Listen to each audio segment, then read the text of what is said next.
గాంధీ గారు రాజభరణాలను రద్దు చేయడమే కాదు, భూస్వాముల దగ్గర జమీందారుల దగ్గర ఉన్న కోట్లాది ఎకరాల భూములను ఆనాడు ఈ ప్రాంతంలో నిరంకుశ నిజాం సర్కార్కు వ్యతిరేకంగా సాయుధ రైతాంగ పోరాటం చేసి భూమి కోసం, భుక్తి కోసం, విముక్తి కోసం యుద్ధమే చేసిన పేదల కోసం భూ సంస్కరణలు తీసుకొచ్చి భూమి రాజుల దగ్గర ఉన్న, భూస్వాముల దగ్గర ఉన్న ఆ భూములను ప్రభుత్వం గుంజుకొని అసైన్మెంట్ పట్టాల పేరు మీద లక్షలాది ఎకరాలను దళితులకు, గిరిజనులకు, ఆదివాసీలకు పంచిపెట్టి భూమి హక్కును ఈ పేదలకు అందించిన గొప్ప నాయకురాలు శ్రీమతి ఇందిరాగాంధీ గారు.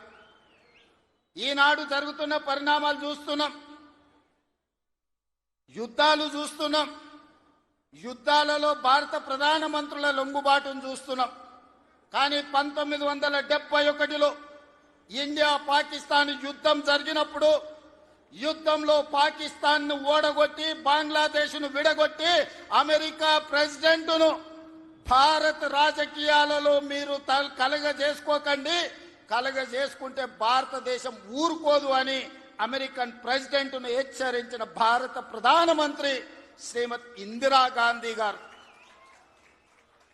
ఈనాటికి ప్రపంచ దేశాలలో ఈ దేశం యొక్క గొప్పతనం, గౌరవం, నాయకత్వ లక్షణాలను చాటి చెప్పిన ఉక్కు మహిళ శ్రీమతి ఇందిరాగాంధీ గారు.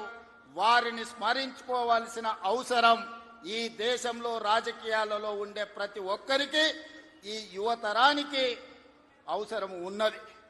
ఇక మూడో తరం, ఆ తరం గురించి నేను చెప్పాల్సిన అవసరం లేదు. మూడు పదాలు, ఎన్టీఆర్.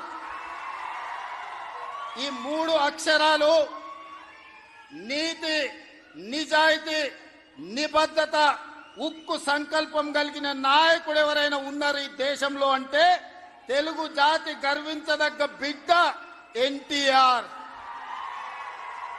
డాక్టర్ బాబాసాహెబ్ అంబేద్కర్, శ్రీమతి ఇందిరాగాంధీ, అన్న ఎన్టీఆర్ ఈ భారతదేశ జాతి రత్నాలు. ఈ జాతి రత్నాలు ఈ దేశం ఉన్నంతకాలం, మానవుల మనుగడ ఉన్నంతకాలం వారి కీర్తి ప్రతిష్టలు, వారి నిర్ణయాలను మనం స్మరించుకోవాల్సిన బాధ్యత ఈరోజు మన అందరి మీద ఉన్నది. మిత్రులారా, ఈనాడు ఈ కార్యక్రమం తీసుకుంటున్నప్పుడు చాలా మంది చాలా రకాలుగా మాట్లాడుతున్నారు. కాంగ్రెస్ పార్టీ ముఖ్యమంత్రి, పిసిసి అధ్యక్షుడు ఎన్టీఆర్ గారి విగ్రహాన్ని ఏ విధంగా ఆవిష్కరిస్తారు